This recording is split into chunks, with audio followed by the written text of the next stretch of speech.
ciência constrói discos voadores. Fernando Cleto Nunes Pereira.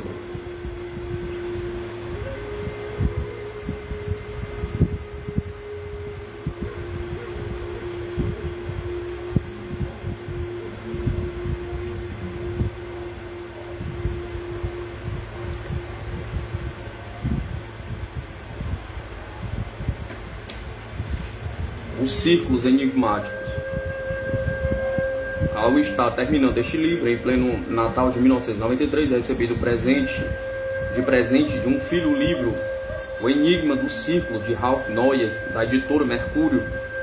Fiquei encantado com as 67 ilustrações em cores de fotos tiradas do que se chamou inicialmente de círculos devido ao próprio formato, mas que no correr do tempo foram batizados de pictogramas. Dois idosos ingleses afirmaram ser os autores dos enigmáticos círculos que apareceram nos campos de cereais da Inglaterra. A revista Veja deu cobertura aos acontecimentos traduzindo um artigo da Time, segundo o livro em foco. Os idosos iniciaram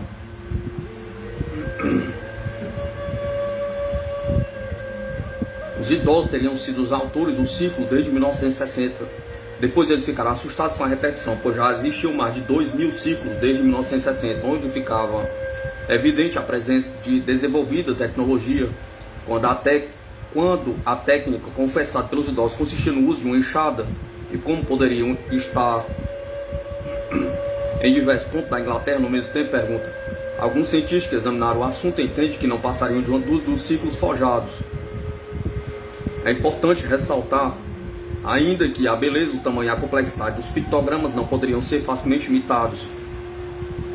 Trata-se de símbolos cujos desenhos foram projetados sobre campos agrícolas da Inglaterra, provocando baixos relevos, amassando os campos de trigo ou de cevada sem prejudicar seu amadurecimento e com a característica de serem alterados de ano para ano de forma imprevisível e conturbadora. Usei a expressão imprevisível e conturbadora por prestar uma homenagem ao já falecido pesquisador brasileiro Luiz Felipe Machon Carrion, autor do livro Discos Voadores Imprevisíveis e Conturbadores. Ele afirma que as inteligências que movem os ovos parecem brincar com os pesquisadores, porque quando os estudiosos do assunto acreditam ter decifrado alguma coisa relacionada com eles, ocorre outra coisa inesperada e oposta. Lembro-me que um dos primeiros encontros que tive no Rio de Janeiro com Carrion, no apartamento em Copacabana, ouvi sua narrativa sobre a pesquisa que fazia, envolvendo um veículo tipo Kombi que, viajando no estrado do Rio Grande do Sul, teria sido levado do sol por uma luz desconhecida e intencionalmente capotado. Os lances ocorridos com os passageiros foram dramáticos, mas o que me tocou fundo foi que na intimidade do meu pensamento coloquei algumas dúvidas sobre o que me relatava.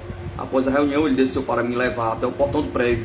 Ficamos ainda conversando quando pouco adiante, cerca de 100 metros da rua Barata Ribeiro, vi espantado uma Kombi passar voando acima do asfalto em pleno ar e ao mesmo tempo virando de cabeça para baixo. Não sei se ele viu o que eu vi, mas creio que ouvi o grito de mulheres que estariam no carro. Evitei comentários e nos despedimos. Caminhei na direção do acidente e encontrei a Kombi já vazia, virada de cabeça para baixo, com metade sobre a calçada e metade sobre a rua. Muitos vidros quebrados, mas ninguém no local.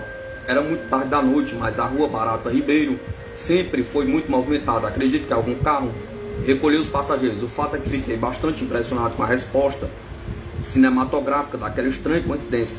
Teria sido mesmo coincidência? Pergunta. Voltando ao livro dos círculos enigmáticos, encontrei nele alguns cientistas do tipo padrão que só raciocinam dentro de suas especialidades, lembrando avestruz com a cabeça dentro de buracos. Um deles é especialista em vórtices atmosféricos, tornados e redemoinhos, tromba d'água e bolas de relâmpago. Felizmente, sobre ele no mesmo livro, na página 101, George Wingfield escreve: mas a verdade é que o Dr. Meander já modificou em diversas ocasiões a sua teoria básica, numa obstinada, porém fracassada tentativa de acomodá-lo ao comportamento dinâmico dos círculos. Ainda no mesmo livro, John Mitchell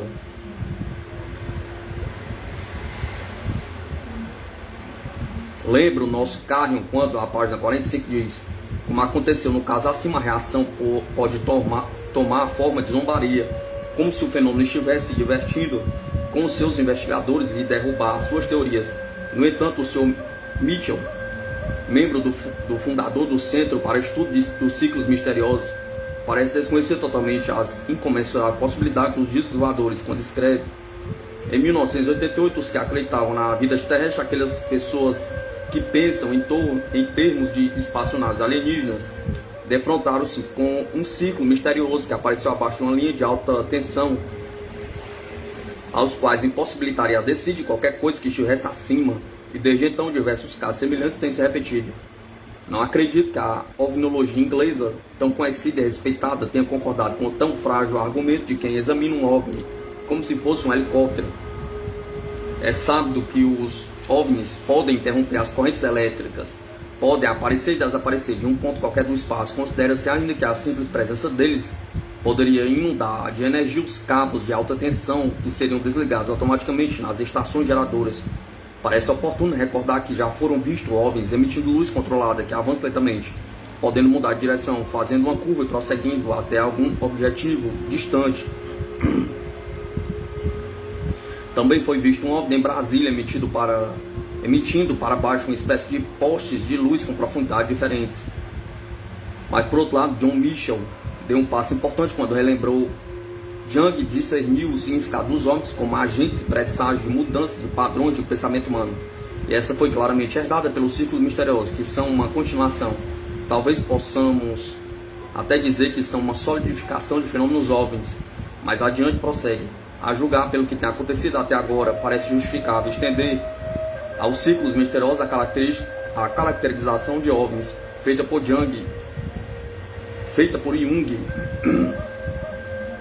encarando assim os ciclos como sinais de grandes mudanças por acontecer, os quais são compatíveis com o fim de uma era.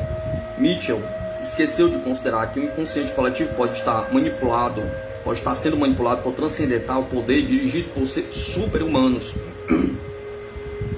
Em 1968, escrevendo sobre os discos voadores, concluiu que as inteligências que os dirigem já dominam os fenômenos que classificamos como extrasensoriais. Disse mais que poderia estar agindo sobre a humanidade através de ondas subliminares e que ninguém poderia saber nada sobre seus propósitos se não fosse da vontade deles. Em 1978, em livro Sinais Estranhos, apontei a possibilidade de eles utilizarem na propulsão de suas naves a misteriosa energia extrasensorial, que também parece estar presente na telepatia e na ação gravitacional. Estou desde 1978 desligado dos acontecimentos envolvendo discos voadores. Toda a minha atenção ficou voltada para entender melhor a natureza universal, objetivando sempre compreender a gravidade, a eletricidade e o magnetismo para chegar à propulsão dos discos voadores. Por isso é quando ganhei o livro do Enigma dos Ciclos, tratei de iniciar imediatamente sua leitura. Durante a leitura fui fazendo sem querer uma série de analogias interessantes que o meu intenso passado de ovniologia desfilou pelo meu pensamento. Pouso de discos voadores com desembarque de tripulantes e marcas deixadas no solo. Alguns casos ocorridos em canaviais, onde plantas de cana foram amassadas e retorcidas de forma semelhante aos ciclos da Inglaterra. Lembrei-me do caso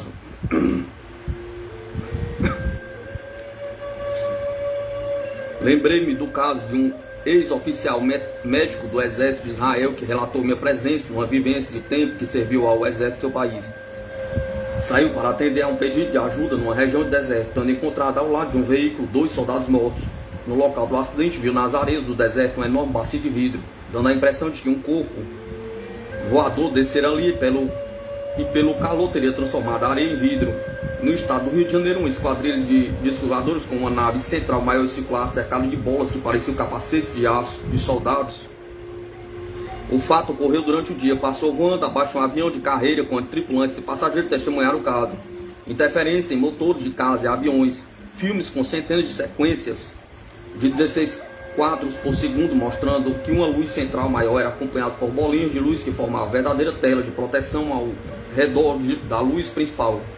Algumas bolinhas subiam e desciam na vertical em grande velocidade, enquanto outros cruzavam o filme na horizontal em velocidades tão grandes que há alguma sequência de 16 quadros. A bolinha só aparecia um dos quadros passando perto da luz maior e atravessando o quadro por inteiro. Recordo um antigo evento de um corpo luminoso próximo ao Cristo Redentor, no Morro do Corcovado. Tinha a forma de prato, deixava cair uma bolinha de luz, seguida por outra em tempos certos. Tais bolinhas desciam do espaço a alguns metros, paravam e depois partiam velozmente numa direção sempre diferente da anterior. Recordo um outro caso em que as bolas brancas ficavam negras e depois voltavam a ficar brancas. Bolinhas de luz, formando um desenho semelhante à letra V em pleno espaço, uma fração de 1/16 de segundo. Centenas de casos que pesquisei passaram pela minha mente, inclusive um em que uma bolinha foi deixada por disconautas depois de um contato com humanos num jipe. O curioso é que a bolinha atirada contra uma parede voltava com força maior do que fora atirada. Teoricamente, se fosse jogada contra o chão, sairia pulando cada vez mais alto até entrar em órbita da Terra. Era tão duro que alguém tentou quebrá-la com uma enorme pedra. Após a violenta pedrada, nunca mais a bolinha foi vista. Isto para não falar dos eventos de um passado distante, onde os rios podiam ser interrompidos em seus cursos por barragens cujas muralhas eram invisíveis. Ou casos inacreditáveis, como aqueles ocorridos mais de uma vez, quando milhares de soldados de um mesmo grande exército começavam a lutar uns contra os outros até o extermínio. Num dos casos, 120 mil mortos. Em alguns momentos, meu pensamento saltava no tempo. Quando li num círculo, apareceu vegetação torcida para a direita e também para a esquerda. Voltei ao tempo do George Adamski para lembrar que um dos seus relatos, descrevendo o recebimento de um negativo que lhe foi devolvido por um disco voador, afirmou que quando o disco se retirou, uma parte dele girou num sentido, enquanto o anel na parte de baixo girava no sentido contrário. Relembrei minha última experiência direta com um disco voador em 1974, descrita em meu livro Sinais Estranhos, quando uma luz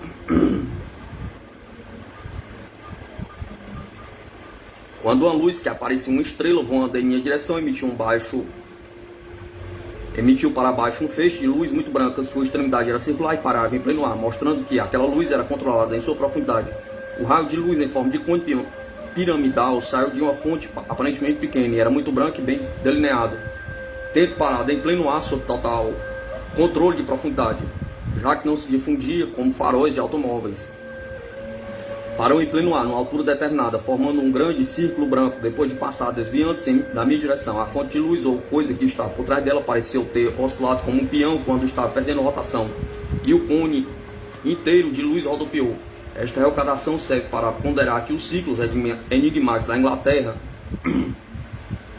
podem ter sido feitos com pequenos corpos emissores de luz controlados por tecnologia desconhecida.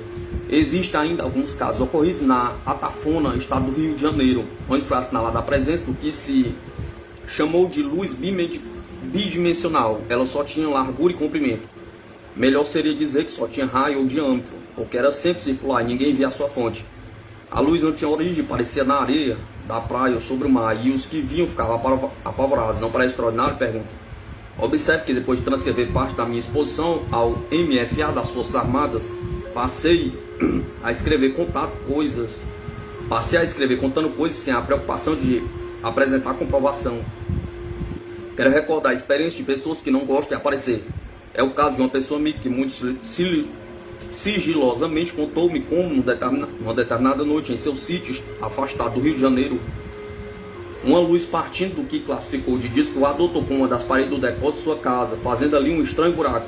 Naquela noite, no dia seguinte, procurou fragmentos do que foram destruídos e nada encontrou ao lado de dentro ou de fora. Concluiu que aquele disco teletransportou o material que antes fechava aquele ponto de sua parede. Outro ciclo curioso que me foi relatado pessoalmente pelo coronel da aeronáutica Luiz Renato Matos, evento que até mereceu um artigo. Quero apenas destacar do relato dele apenas itens importantes. A observação dele tem maior peso por se tratar de alguém com a formação de aviador militar. Sintetizando bem tudo o que disse, destaca a presença de um disco voador parado acima do solo a um pouco distante de um estábulo. Aconteceu no interior do estado do Rio de Janeiro, na estrada para Campos, numa madrugada. Próximo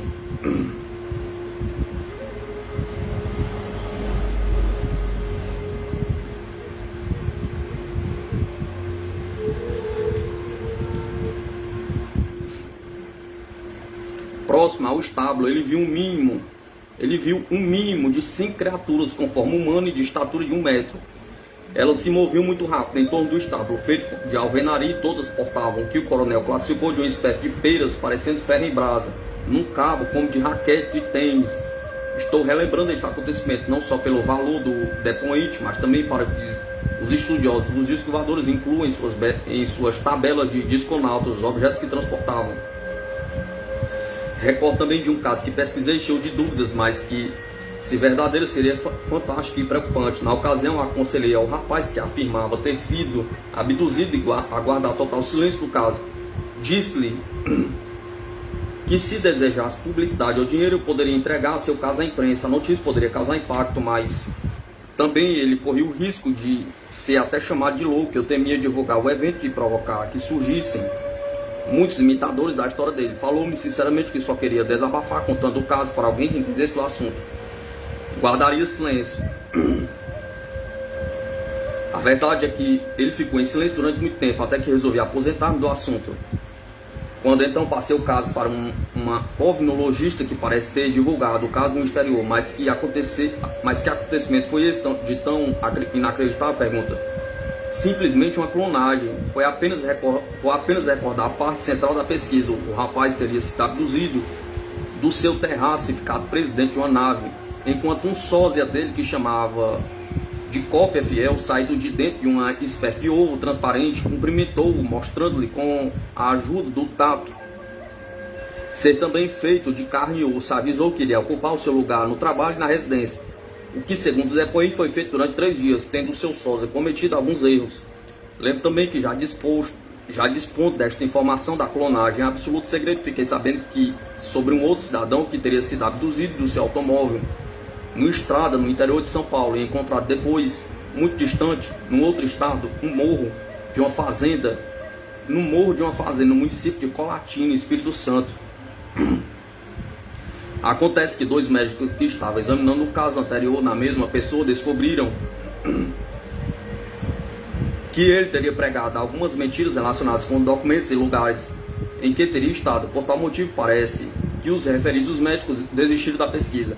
Uma pessoa que estava acompanhando o caso aqui no Rio de Janeiro deixou-me ouvir uma fita gravada com um abduzido de São Paulo durante uma sessão de hipnose regressiva promovida em Niterói.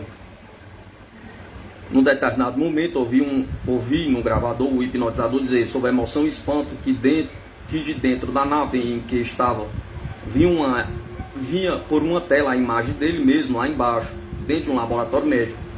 Em seguida, sua voz narrou que depois viu uma espécie de ovo subindo pelo espaço, em direção ao veículo em que se encontrava. Naquele dia, comentei o caso com a minha amiga pesquisadora e fiquei muito desconfiado de que uma cópia do cidadão abduzido ocupara o seu lugar para fazer as trapalhadas que ele não soube explicar para os pesquisadores de sua vida. Deixo o registro para que outros estudiosos do assunto considerem tal possibilidade. Ou falar em hipnose regressiva, pense que ela é apenas parcial e relativamente válida. Estudei o assunto de perto, inclusive pesquisando muito tempo em determinado caso, e tenho sérias restrições ao seu uso como elemento de prova de contato com discos ou disconautas. Assim, as hipnoses regressivas pré-uterinas seriam também válidas, e as diversas reencarnações, recuando até 1000 anos, como eu já presenciei, teriam que ser aceitas pela parapsicologia. Isso é possível? Pergunta. O hipnotizador, mesmo não querendo, influencia o hipnotizado. No entanto, devido ao meu afastamento da ovnologia, vou mais uma vez reexaminar o assunto. Astronomia. Ao estar terminando este livro, tive a satisfação de ler no Jornal do Brasil, de 17 de 1 de 1994, um artigo do professor Ronaldo Rogério de Freitas Mourão, onde ele passa em revisão os principais acontecimentos da astronomia em 1993. Vou transcrever. Uma das mais notáveis notícias de 1993 foi a informação de que a antena de 300 metros, situada em Porto Rico, havia captado 164 misteriosos sinais do espaço, que podem ser interpretados como mensagens de civilizações extraterrestres, como revelou o astrônomo norte-americano Stuart Bower, da Universidade de Berkeley, na Califórnia, durante reunião anual da astronomia. variáveis ocultas. Quero abordar um assunto muito especial e sobre o qual só tomei conhecimento recentemente. Não consegui nenhum pronunciamento pró ou contra o meu pequeno estudo. Trata-se de um trabalho curioso que mais adiante pretendo relacioná-lo com giroscópios de rotação contrárias e também muito especialmente com a propulsão dos discos voadores. Conexões instantâneas não locais. Poderão existir mesmo as conexões instantâneas não locais? Pergunta. Só fixei minha atenção neste assunto quando da leitura do livro do ponto de montação de Frijol Capra, nas páginas 77, 78, 79, 80 e 81. Einstein acreditava que um dia no futuro seriam encontradas variáveis locais ocultas, anulando a ideia da existência dessas conexões instantâneas. Na página 79 do referido livro está escrito: a teoria quântica nos ensina que num sistema de duas partículas com spin total zero, os spins das partículas em torno de qualquer eixo estarão sempre correlacionados. Serão opostos, muito embora exijam somente como tendência ou potencialidades antes da mediação ser realizada. Essa correlação significa que a medição do spin da partícula 1 em qualquer eixo fornece mediação indireta do spin da partícula 2, sem perturbar de forma alguma essa partícula. O ponto fundamental é que podemos escolher o nosso eixo de mediação no último minuto, quando as partículas já estão bastante distanciadas uma da outra. No instante em que realizamos nossa medição da partícula 1 e a partícula 2, que pode estar a milhares de quilômetros de distância, adquirirá um spin definido para cima ou para baixo, se escolhermos o eixo vertical para a esquerda ou para a direita, se o eixo escolhido for horizontal. Como é que a partícula 2 sabe que eixo escolhemos? Pergunta. Não há tempo para ela receber essa informação através de qualquer sinal convencional. Segundo o próprio Capra, essas conexões não são sinais do sentido einsteiniano. Elas transcendem nossas noções convencionais de transferência de informações. Pessoalmente, entendo que se essas conexões fossem reais em sua existência, então todas as ideias relativistas de Einstein, baseadas na velocidade máxima da luz, e todas as minhas ideias baseadas no movimento absoluto estariam comprometidas. Einstein estava certo quando dizia que nenhum sinal pode ser mais rápido do que a velocidade da luz e que, portanto, nenhuma mediação realizada numa partícula pode modificar instantaneamente o sentido do spin de outra partícula, distante mais de um segundo-luz. Daí ter achado inadmissível da existência, imaginou ele a possibilidade da existência do que chamou as variáveis ocultas locais, cuja identificação poderia anular a ideia da existência de conexões instantâneas não locais. Meu pensamento procurou penetrar fundo na ideia do significado da própria palavra movimento. Daí eu ter buscado uma resposta para a angustiante dilema que poderia ditar por terra milhares de horas de meu trabalho já bem estruturado. Usando a meditação, concentrei-me no assunto e percebi que todo e qualquer spin possui sempre seus polos em movimento de rotação contrária. Se considerarmos dois observadores situados, cada qual em um polo contrário ao do outro, comparando-se os polos com torneiras constantes que, quando um se abre girando para a esquerda do abridor, a outra estará ao contrário, girando para a direita. Não importa a forma do spin, que tanto pode parecer-me com prato ou bola. A verdade é que os polos de seus eixos imaginários sempre serão opostos em giro. Tudo se passa como quando se olha no espelho, em imagens iguais, mas contrárias. Daí ser possível afirmar que todo spin possui polos de rotação contrários, cada qual tendo a sua imagem refletida no outro. O observador que desejar fazer uma medição poderá escolher qualquer dos polos de um spin, porque o outro polo do mesmo spin sempre será um polo contrário. Logicamente, se dois spins com total zero forem medidos com qualquer circunstância, apresentarão sempre seus spins com total zero, já que estará anulado o outro, independentemente de qualquer escolha do polo feito pelo mediador. Tenho outras observações em relação ao mesmo assunto. Quando o Capra fala de dois eixos de spins classificados de para cima ou para baixo, é bom recordar que no espaço vazio não existe para cima ou para baixo, e tudo dependerá exclusivamente da posição em que se encontrar o observador, que tanto poderá estar vendo numa posição ou noutra posição. Os mesmos eixos vistos a posição vertical, como uma simples mudança de observador, podem se apresentar posicionados para a esquerda ou para a direita.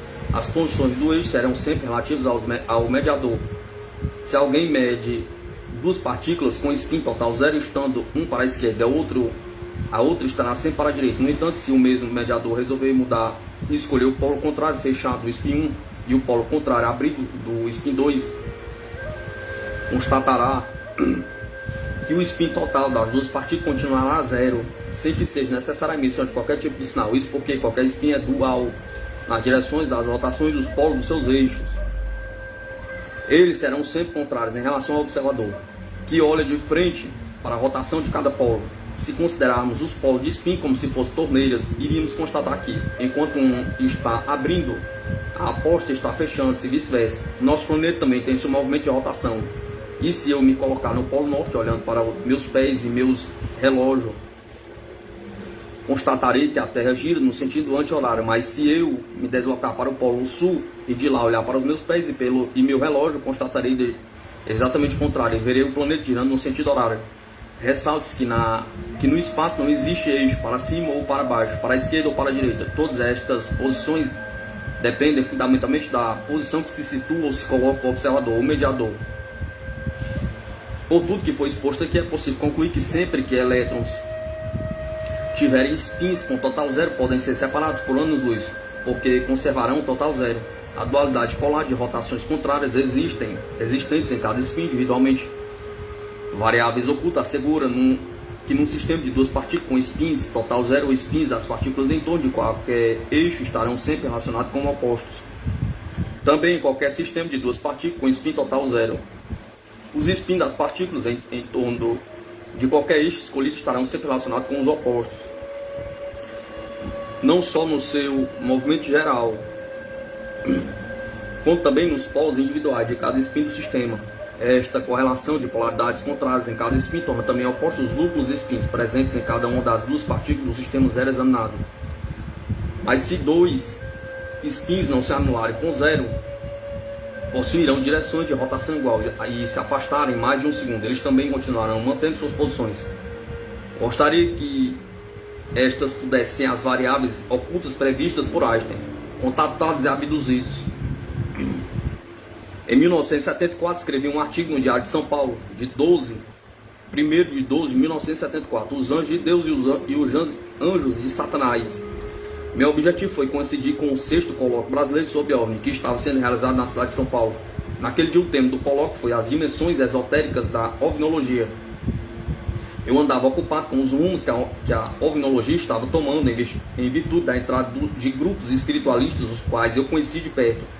Começaram a trocar seus mestres ou entidades por contato com seres alienígenas. Os grupos que não aceitavam incorporação como válida, que através da mediunidade de seus membros preferiam o desdobramento consciente para se comunicarem com seus mestres, continuavam trazendo mensagens exatamente iguais às anteriores, sem qualquer novidade que se pudesse atribuir ao nível de criaturas que os ovnologistas consideravam vivas e possivelmente super-humanas.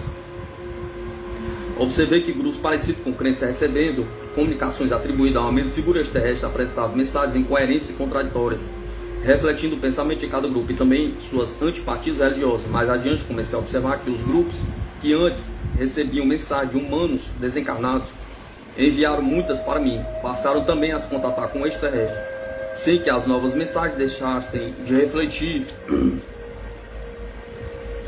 o mesmo pensamento anterior de cada um dos grupos, recuando mais no tempo. Lembro de um livro que me fizeram ler de uma entidade visitando o planeta Marte, onde existiam cidades flutuantes sobre focos de luz. Observei também que os choques começaram a aparecer no momento em que alguns grupos passaram a incorporar seres alienígenas, considerados vivos e super-humanos, dos grupos que não admitiam incorporação. Afinal, os seres extraterrestres eram seres vivos ou mortos? Pergunta. Comunicados por telepatia ou por incorporação? Pergunta. Diante de tantas contradições ocorrendo nesses grupos espiritualistas, passei a me preocupar com o futuro da ovnologia. Qual dos grupos era portador da mensagem correta? Pergunta. Como encontrar um filtro capaz de permitir a separação dos que são os mestres de ordens como a Rosa Cruz, ou dos humanos desencarnados, ou ainda dos astronautas alienígenas presentes fisicamente? Pergunta. Para quem vai estudar os fenômenos do ponto de vista psicológico e psiquiátrico, é mais do que válido aceitar como verdadeiro todos os que se dizem contatados ou abduzidos. O interesse da pesquisa psicológica é de natureza inteiramente subjetiva e diferente da ufológica. No entanto, naquela época eu já estava preocupado em encontrar um filtro para tantas energias diferentes foi quando escrevi no Diário de São Paulo. Depois que ficamos conhecendo melhor a capacidade de nossas forças extrasensoriais, tomamos a firme resolução que é a única que podemos desejar aos que admitem a possibilidade de contato válido com seres extraterrestres. Considerando que em várias partes do mundo, disconautas têm aparecido desembarcados de suas naves e deixando provas físicas, considerando que tudo indica que esses disconautas possuem poderes incomensuráveis e que também no passado tiveram contatos físicos com humanos, considerando ser possível contato físico com qualquer pessoa e ainda deixaram uma prova física de tal encontro, considerando que segundo os nossos padrões sociais temos que comprovar todas as ocorrências que fogem da normalidade, considerando que possuímos um inconsciente capaz de projetar em nosso consciente fabulações que parecem realidade, e considerando ainda a possibilidade de a força psi da coletividade estar unida com vasos comunicantes, não aceitaremos em hipótese alguma qualquer comunicação de ser extraterrestre que seja acompanhada de uma prova irrefutável. Repeliremos qualquer ideia de que possamos ser utilizados como canais de mensagens extraterrestres. Mais adiante digo ainda, só vemos uma possibilidade de aceitarmos como procedente de disconautas as numerosas mensagens telepáticas, contraditórias que já formam muitos livros no mundo. Aliás, estatisticamente, englobadamente, como fazendo parte de uma estratégia ampla de forças extraterrestres interessadas na confusão e no descrédito. Contudo, desejando que se possa encontrar um filtro que permita distinguir os dois tipos básicos de mensagens extrasensoriais, algo que permita separar fisicamente uma comunicação espírita de humanos mortos de uma comunicação telepática de super-humanos vivos. Lendo o livro de Gilda Moura, já citado, tive um insight baseado em fatos que ocorreram comigo. Ela sugere que se procure medir por alguma forma física as características fundamentais das formas de energias envolvidas nas diversas situações apresentadas. Lembro-me que em certa ocasião em minha vida mística fui procurado por uma senhora que era considerada o máximo em comunicações extrasensoriais, conhecidos mestres do mundo invisível, reverenciados por uma ordem mística internacional, que não aceitava a ideia de incorporação. Segundo ela, os mestres apareciam no campo de sua terceira visão. Certa vez viu 2 olhos imensos de um ser que ela sabia ser vivo e extraterrestre, mas aquela energia era tão poderosa que sua cabeça parecia querer explodir. Foi quando apareceu o que ela identificou como sendo o mestre M, comunicando-lhe que vinha como intermediário daquele ser para que a mensagem pudesse ser por ela conhecida. Lembro que ela deu uma grande ênfase ao fato de que a poderosa energia seja um alienígena. Ainda na mesma linha de raciocínio, recordo um amigo muito místico, vidente, acostumado com todos os tipos de mensagens espirituais, inclusive incorporações às mais diversas origens espirituais. Um dia telefonou-me bastante agitado para falar-me que iria em minha residência levar-me uma mensagem escrita em máquina de escrever. Contou-me que estava tomando banho de chuveiro quando viu 2 olhos imensos e uma figura que reconheceu ser a de uma foto atribuída a um extraterrestre. Pela sua descrição, identifiquei como sendo a mesma figura do caso anterior.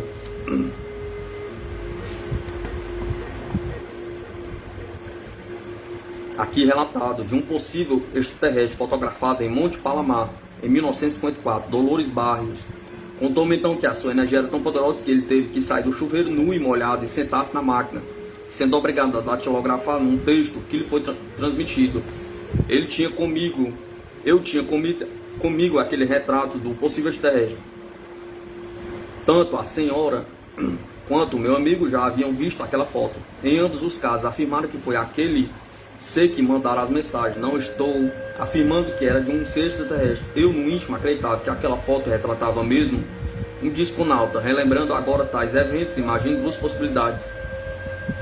Ou aquela energia transmissora era mesmo de um ser extraterrestre com uma potência muito acima daquelas com que os 2 espiritualistas estavam acostumados a lidar, ou então o transmissor teria sido meu próprio inconsciente mandando uma mensagem tipo ping-pong para que o meu consciente recebesse de volta, como se fosse vindo de forças superiores. Em qual dos absurdos devo crer? Pergunta. Mas isso não importa agora, e sim procurar imaginar se não haveria uma forma de se poder medir as energias que atuam nos mais diferentes casos conhecidos. Quero aproveitar para recordar uma das mais notáveis reportagens sobre OVNIs, feita pelo repórter João Martins e publicada na revista O Cruzeiro em outubro de 1954. A reportagem que vou recordar consta também no seu livro, As Chaves do Mistério. Ele entrevistou nos Estados Unidos o senhor Daniel Fry, que trabalhava numa fábrica de motores de foguete no Novo México. A reportagem fala de um pequeno disco voador que teria descido em determinada noite no deserto, quando uma voz partindo do referido disco teria convidado o Fry para um passeio aéreo. Mais adiante, Fry foi informado de que a voz que dialogava com ele era de um extraterrestre que se encontrava em outra astronave, situada bem mais alto sobre o nosso planeta. Foram 30 minutos de voo e o diálogo do engenheiro com o ufonauta é dos mais notáveis. De tudo que ele teria dito, quero destacar as seguintes palavras referentes aos cientistas terráqueos. Abre aspas. Eles avançaram muito e terão muito que retroceder. Um homem avançado no caminho da ciência é como uma formiga subindo numa árvore. Ele sabe que está subindo, mas não tem visão total do tronco principal. O resultado é que se perde por galhos secundários e terá que fazer muitas voltas até chegar ao cimo da árvore. Muitas vezes chega ao extremo de um pequeno galho e pensa que já terminou a escalada. As verdades fundamentais são sempre simples e compreensíveis, desde que sejam vistas da exata perspectiva. A ciência terrestre terá que voltar do galho em que está encalhado e encontrar o tronco principal. Fecha aspas. Naquela época, em 1954, procurei ler sobre o estágio teórico das ciências, julgando que nelas encontraria respostas para tudo, inclusive explicações para o comportamento dos discos voadores. Fiquei bastante decepcionado com os desencontros e o grande número de interrogações sem resposta. Procurei estudar o conhecimento aeronáutico e astronáutico existente, comparando sempre com o que eu já sabia sobre os OVNIs, e passei a ter a convicção íntima de que, de fato, os nossos cientistas estavam e ainda estão caminhando por galhos secundários. Passei a julgar-me com indiscutível direito de procurar quando e onde teriam ocorrido os desvios na busca da unidade da física. Para alcançar o meu objetivo, deveria pôr em dúvida todas as teorias existentes e evitar ao máximo ser enfaixado pelos seus ensinamentos. Passei a julgar todas as teorias como incompletas e fazer exercícios mentais para encontrar saídas, dando asas à minha imaginação até em direções que a priori pareciam absurdas. Hoje, depois de tantos anos e tantos erros e cabeçadas, estou seguro de que o primeiro grande desvio ocorreu quando o princípio gravitacional de Newton deixou de identificar a existência de repulsão no macrocosmo, eletromagnetismo. O segundo grande desvio que levou nossa física para o galho secundário ocorreu quando as ideias relativistas de Einstein deixaram de perceber que a velocidade da luz é a velocidade absoluta do universo. Admito ainda que um terceiro desvio ocorreu quando foi estabelecido o princípio da incerteza.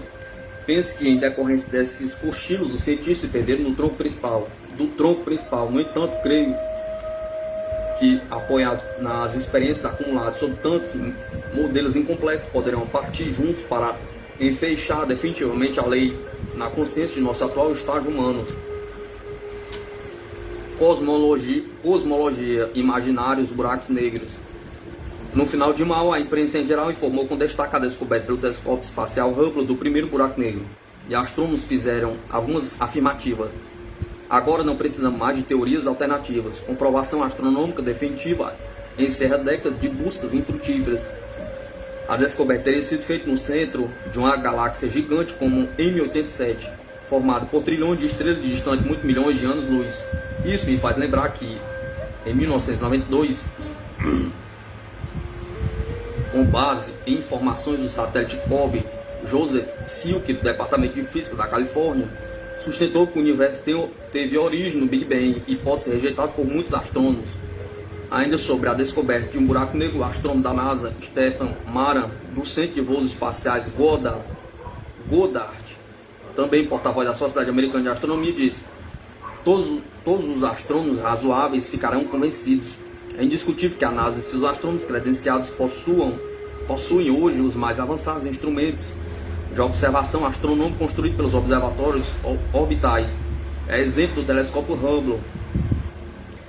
Mas, por outro lado, eles não dispõem de uma teoria completa como a do campo unificado procurada por Einstein. Sem o conhecimento de uma teoria que unifique a física, todo o fabuloso instrumento da NASA fica prejudicado, deixando os astrônomos ciscando estrelas com vara curta. Afinal, o que é a gravidade? Pergunta. Algum cientista é capaz de decodificá-la? Pergunta. Será que basta medir e conhecer os seus efeitos? Pergunta. Ou seria de fundamental importância conhecer a sua causa? Pergunta. Sem um conhecimento perfeito da gravidade, como é possível afirmar a existência de buracos negros? Pergunta. E se a gravidade não for uma força exclusivamente atrativa? Pergunta. E se não existiu o hipotético graviton? Pergunta. E se a gravidade for um efeito eletromagnético? Pergunta. Qual a razão dos rodopios observados no centro das galáxias? Pergunta. Será que em vez de esses centros estarem sugando matéria, não poderia estar expulsando ondas eletromagnéticas não visíveis ao olho humano? Pergunta. O absolutismo entende que nunca houve Big Bang e buraco negro só pode existir nos computadores onde os programas são feitos por cientistas que não possuem um perfeito conhecimento do que seja a gravidade. É possível prever o futuro? Pergunta. Sob o título acima, a revista super interessante, ano 8 de fevereiro de 1994, publicou na íntegra a tradução de um capítulo do novo livro do físico inglês Stephen Hawking, Buracos Negros e Pequenos Universos, que acaba de ser lançado na Europa. O físico inglês continua escrevendo sobre buracos negros e Big Bang, com muito maior dificuldade de convencer o leitor do que os ovnologistas escrevendo sobre discos voadores. A verdade é que ninguém nunca viu um buraco negro, ninguém nunca fotografou um buraco negro. Nenhum cientista pode dispor de um buraco negro para examinar em laboratório. Já os OVNIs foram vistos por centenas de milhares de pessoas de todos os países, de todas as classes sociais. Foram também fotografados e filmados, além de terem deixado diversas marcas de sua passagem pelo mundo. Eles também não podem ser examinados em laboratório. No entanto, alguns vestígios de suas ações sobre seres humanos ou animais, ou marcas no solo ou em vegetações têm sido examinadas e constituem indício mais evidente do que aqueles em que se apoiam cientistas que acreditam em buracos negros. É bem verdade que muitos cientistas não aceitam a possibilidade de ter existido um Big Bang, e é possível que outros duvidem da existência de buracos negros. No entanto, como diz super interessante sua capa, Stephen Hawking brinca de Nostradamus. É no próprio texto do livro do cientista que ele coloca sobre o muro quando escreve. O universo estaria então, neste momento, sobre o fio da navalha. Pode-se perceber que eu pertenço à inveterada tradição dos profetas, que garante sua retaguarda predizendo tanto uma coisa como outra. Veja o que o próprio Stephen Hawking escreve em seu livro Uma Breve História do Tempo. O que aconteceria se adicionarmos mais massa a uma anã branca ou a uma estrela de nêutrons? Ultrapassando o limite? Pergunta. Desmoronaria em densidade infinita? Pergunta. Eddington ficou chocado com esta implicação e se recusou a acreditar no resultado de Chandrasekhar.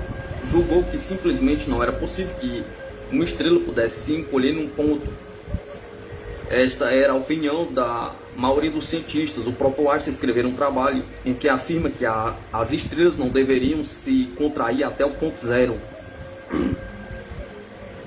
Infelizmente não conheço o referido trabalho de Einstein, mas estou sempre tendendo para o lado da intuição e pensamento daquele que considera o mal dos físicos. A minha visão absolutista do universo dispensa a necessidade de um Big Bang, além de possuir conteúdo teórico holístico suficiente para duvidar da existência de buracos negros. Mas antes é preciso recordar os fundamentos básicos que geram as ideias de buracos negros. O que seria um buraco negro? Pergunta. Ele é descrito a partir do colapso de uma estrela em virtude de se esgotar o seu combustível atômico. Ela encolheria de tal modo até atingir um determinado raio crítico, conhecido como raio Schwarzschild. Pareceu-me difícil conciliar a ideia do movimento absoluto universal como a teoria que sustenta a existência do buraco negro. Não posso aceitar que um buraco negro possa ter massa tendendo para o infinito com a sua gravidade, fazendo tudo desaparecer, inclusive a luz. Seria possível que no universo pudessem existir locais com leis físicas diferentes? Pergunta. Será possível existir leis diferentes para pontos diferentes do cosmos? Pergunta. Nesse particular, o absolutismo poderia servir de padrão para um movimento holístico. Sua visão unitária do universo não permite leis diferentes para os pontos diferentes do cosmos. O absolutismo sustenta uma só lei universal. Quais seriam os argumentos básicos para anular a teoria do buraco negro? Pergunta. Antes, quero deixar suficientemente explicada a teoria que sustenta a existência do buraco negro. Para isso, vou transcrever cada palavra sobre assuntos escritas no livro tal da física de Frigio Capra. De acordo com as ideias correntes na astrofísica, cada estrela alcança um estágio em sua evolução em que entra em colapso devido à atração gravitacional de suas partículas, levando-se em consideração que essa atração aumenta rapidamente à medida que descresce a distância entre as partículas. O processo de colapso é acelerado e se a estrela for suficientemente maciça, isto é, se apresentar massa mais de 2 vezes superior à do Sol, nenhum processo conhecido pode evitar que esse colapso se estenda indefinidamente. Em razão da crescente força da gravidade da superfície estelar, torna-se cada vez mais difícil fugir dela e eventualmente a estrela alcança um estágio na qual coisa alguma, nem mesmo a luz, pode escapar de sua superfície. O espaço em torno da estrela fica fortemente curvo, que toda a luz fica presa nesse espaço e não consegue escapar. Não podemos ver tal estrela simplesmente porque sua luz jamais nos alcançará. Por essa razão, ela é denominada buraco negro. O absolutismo garante que o corpo que estivesse tendendo para um hipotético buraco negro sofreria de imediato a imposição da lei do movimento absoluto e sua velocidade interna iria se transformando em externa, numa espécie de movimento de rotação compulsória que provocaria o equilíbrio gravitacional do corpo pelo crescimento da força centrífuga advinda do aumento de rotação do astro. Tal rotação poderia crescer tanto ao ponto de atingir velocidade de milhares de rotação por segundo. Ela faria diminuir a gravidade no astro e mesmo anulá-la totalmente em sua superfície, provocando até a emissão de ondas eletromagnéticas não visíveis ao olho humano, do tipo das ondas de rádio, como nos pulsares. É até possível que os raios X ou raios gama provenientes das regiões onde estão localizados os hipotéticos buracos negros tenham origem parecida. O movimento absoluto se opõe à existência do buraco negro, afirmando que as velocidades externas e internas não podem formar nenhum corpo onde predomine alguma velocidade interna próxima de 30 mil km por segundo. Tal velocidade é exclusiva da luz, caminhando retilinhamente no vácuo. Além dessa razão, não é possível esquecer que o princípio capaz de explicar o fenômeno gravidade é de origem eletromagnética. Também é verdade que nenhum corpo poderia parar no espaço sem que antes se transformasse em explosão de luz. Os fundamentos do movimento absoluto repousam em 2 movimentos de velocidades variáveis, externa e interna. Assim, nenhuma quantidade de matéria poderia crescer tanto e se compactar tanto ao ponto de vencer a velocidade da luz. Muito antes, qualquer corpo atingiria violento movimento de rotação, impedindo que a atração gravitacional pudesse vencer a tremenda força centrífuga que surgiria como forma de o corpo em questão adquirir seu equilíbrio buscando energia externa, cinética, advinda do próprio movimento de rotação. Tal comportamento retrataria o postulado do movimento absoluto, que, por sua vez, seria o fundamento de uma só lei universal. Mas como deveria ser regida tal lei? Pergunta. Quando comecei a meditar sobre o universo, tentando compreendê-lo, fiquei impressionado ao saber que a velocidade de rotação da Terra é supersônica e, portanto, maior do que a dos primeiros aviões a jato que naquele tempo quebraram a barreira do som. Eu, você e o nosso planeta estaríamos mesmo em tão grande velocidade? Pergunta. Depois soube que é ainda maior a nossa velocidade de translação, acrescentes que o Sol com seus planetas e nós, humanos, caminhamos velozmente na borda de nossa galáxia e, para completar tanto o movimento de velocidade, quer por ser uniforme, não sentimos ressaltos que a galáxia onde estamos também caminha em velocidade grandiosa. Em 1970, cientistas calcularam que a velocidade da Terra dentro do universo conhecido seria de ordem de 2,200 milhões de quilômetros por hora. Além destas velocidades, que são externas aos nossos corpos, compreendia ainda que toda a matéria universal, como o Sol e a Terra, os homens, é feita de átomos, em cujo interior ocorrem velocidades que, em alguns casos, aproximam-se da velocidade da luz. Durante anos, acostumei-me à ideia de que faço parte da soma de todas essas velocidades. Me dei a ideia, todas as velocidades que mencionei, passei a desconfiar de que a matéria é resultado da organização do movimento. Estou convencido de que somos feitos de pura velocidade. Uma coisa parece indiscutível: não existe nada parado no universo físico. Na imobilidade do vazio espacial, todas as coisas estão em movimento, e nela será encontrado o princípio que apontará a lei universal. Foi pensado assim que avancei até aqui. Foi pensando assim que avancei até aqui. Neste final, cabe-me relembrar os conceitos básicos do absolutismo. O movimento é absoluto se considerarmos a elasticidade oferecida pela permuta dos movimentos de velocidades variáveis externa e interna. Qualquer deslocamento de um corpo, acelerando ou desacelerando, provoca nele mesmo, de imediato, permuta entre seus movimentos de velocidade interna e externa em quantidades rigorosamente iguais. Obviamente, o movimento absoluto seria a causa da energia absoluta em ambos. Movimento e energia se conservariam inseparáveis. Consequentemente, o movimento A seria constituído de pura velocidade, e a sua energia seria igual à energia da luz ali presente. A velocidade da luz isoladamente indicaria um movimento absoluto, que passaria a ser a grandeza básica do universo. Assim, caberia aos matemáticos a reestruturação da quantificação da física como um todo, já que do movimento A finito e indestrutível derivariam todas as medidas da física. Cada permuta de velocidades, por menor que seja, interna por externa ou externa por interna, representaria elétrons soltos e transferência de movimentos de energia de dentro para fora ou de fora para dentro.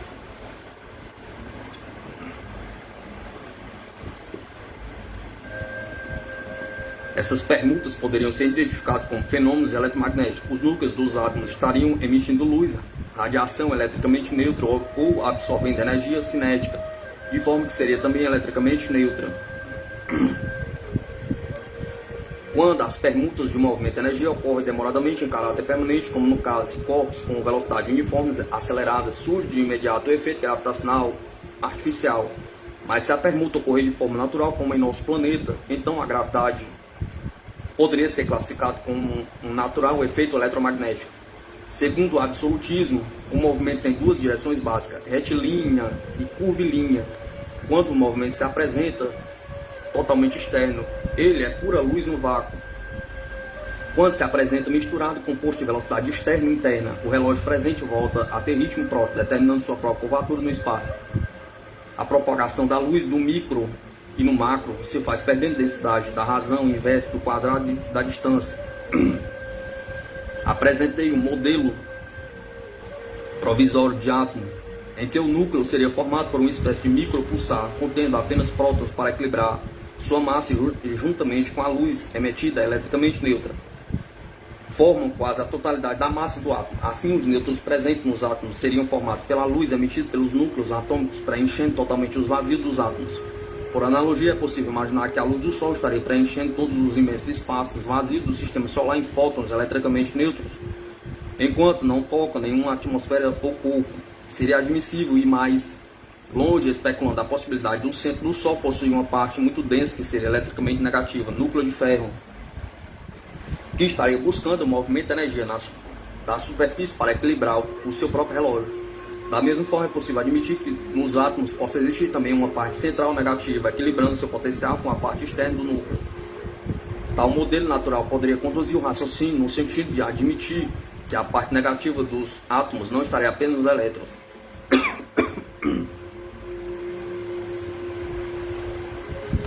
Considerando todas as especulações feitas no objetivo da unidade cósmica, vou descrever como imagino tenha que ser o perfil da lei universal, tudo o que ela precisa conter em seu enunciado. 1. Atração e repulsão universal.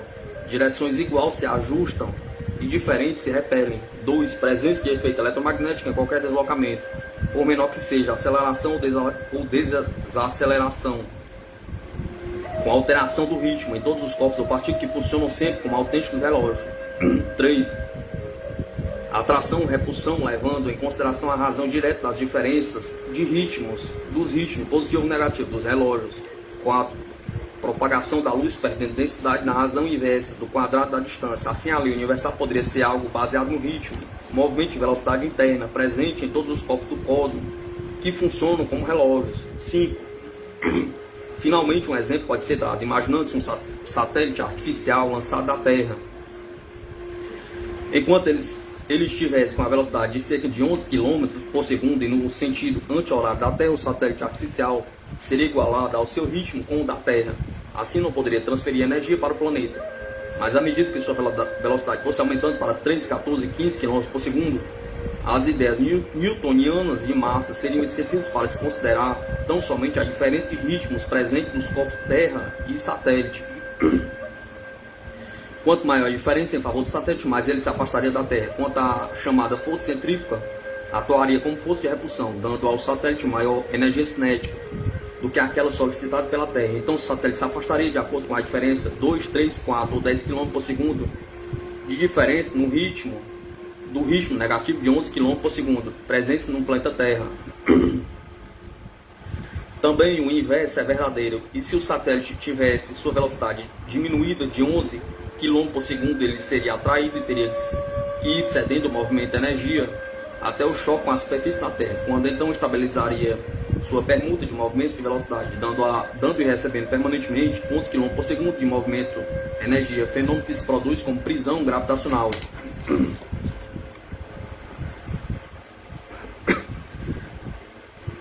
Que ciência constrói os discos voadores? Fernando Cleto Nunes Pereira viu um UFO em 1948 e o fato, de certa forma, mudou sua vida. Mas não foi propriamente uma mudança radical dessas tão comuns à literatura de ficção, que projetam os personagens na trilha da loucura obsessiva, quase caricatural. Ao contrário, sem se descuidar de sua vida profissional no Banco do Brasil e no Banco Central, de onde é funcionário aposentado, o autor vem desenvolvendo, desde 1954, um sem número de pesquisas em sua incansável busca para decifrar o enigma das inteligências extraterrestres. Nesse livro ele propõe uma verdadeira revolução das interpretações correntes da física teórica. Aqui o leitor encontrará novas explicações para as antigas questões como a gravidade, a eletricidade, o magnetismo e a conservação de energia, entre outras, e estará, quem sabe, se defrontando com as respostas de uma indagação cada vez mais formulada em nossas reflexões mais íntimas. Que ciência constrói discos voadores? Pergunta.